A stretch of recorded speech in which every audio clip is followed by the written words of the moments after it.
আসসালামু আলাইকুম। এখানে আমি একটি পরিষ্কার বাটি নিয়ে নিয়েছি। এখানে নিয়ে নেব এক টুকরো লেবুর রস। লেবু কিন্তু আমাদের ত্বকের জন্য খুবই ভালো।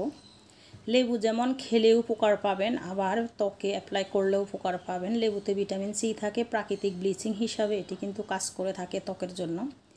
ত্বকের যে কোনো কালো দাগ ছোপ দূর করে, ব্রণ, মেস্তা, ফুসকুড়ি, অ্যালার্জি সেগুলোও কিন্তু লেবুয়ে দূর করে থাকে। এবং বিশেষ করে বয়সের ছাপটা, অনেকেরই কপাল কুঁচকে যায়, থুতনির আশপাশে বা ঠোঁটের অংশটা কালো, মুখের ভিতরে ছোপ ছোপ কালো দাগ হয়, সবগুলোই কিন্তু এই লেবুর রসে দূর করে যদি আপনারা ভালোভাবে লেবুর রসটা ত্বকে অ্যাপ্লাই করতে পারেন।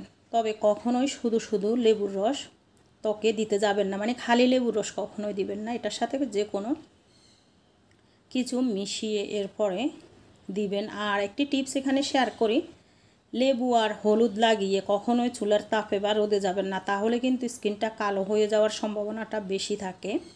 এখন আমি বাকি উপকরণ দিয়ে দিব। এখানে দিয়ে দিব নারিকেলের তেল। নারিকেলের তেল আমাদের ত্বকের জন্য অনেক ভালো কাজ করে থাকে, বয়সের ছাপ দূর করে, ত্বকের ভিতরে একটি চকচকে গ্লো ভাব নিয়ে আসে।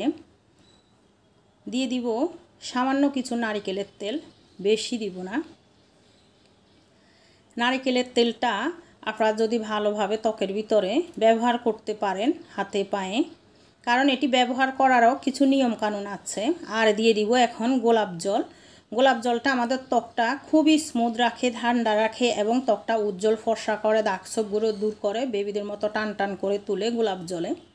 দিয়ে দিব সামান্য কিছু গোলাপ জল। এটি কিন্তু আপনারা রাতের বেলা ঘুমাতে যাওয়ার আগে প্রতিদিন এটি অ্যাপ্লাই করতে পারেন ত্বকের ভিতরে। ছেলে মেয়ে উভয় প্রথমবার ব্যবহার করলে দেখবেন ত্বকের ফলাফল দেখে নিজেই বুঝতে পারবেন কতটা পরিবর্তন। ইচ্ছে হলে এটা কিন্তু আপনারা হাতে পায়েও ব্যবহার করতে পারবেন। অনেকেরই হাতে পা রুক্ষ, শুষ্ক, কালচে কালচে দাগ, সেগুলোও কিন্তু দূর হয়ে যাবে। উপকরণগুলো আমি খুবই ভালোভাবে মিশিয়ে নিব। এটি এখন আমরা কিভাবে অ্যাপ্লাই করব সেটাই বলে দিব।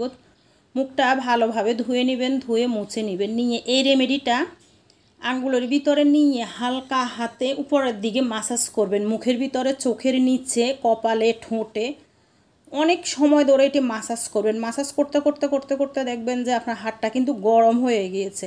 তখনই কিন্তু ত্বকের ভিতরে ব্লাড সার্কুলেশন হয় এবং হয়ে এটি লোমকূপের ভিতরে যায়।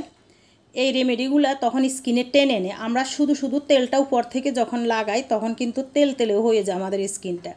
যে কোনো সময় তেল ব্যবহার করলে মুখের ভিতরে অলিভ অয়েল বলেন বা হাতে পায়েও নারিকেলের তেল বা যেটাই ব্যবহার করেন, অনেক সময় ধরে খুবই আলতোভাবে সার্কুলার মোশনে ঘুরিয়ে ঘুরিয়ে এটি কিন্তু মাসাজ করবেন।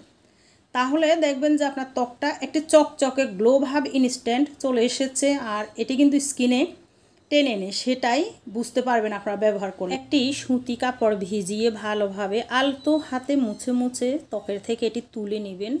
যেহেতু এখানে তেল ব্যবহার করা হয়েছে, শুধু নর্মাল পানির ঝাপটা দিয়ে ধুলে কিন্তু এটি উঠে আসবে না, সেজন্য সুতি কাপড় দিয়ে মুছে ভালোভাবে তুলে নিয়ে নর্মাল পানি দিয়ে ভালোভাবে মুখটা ধুয়ে নেবেন। কখনো সাবান ফেস ওয়াশ ব্যবহার করবেন না।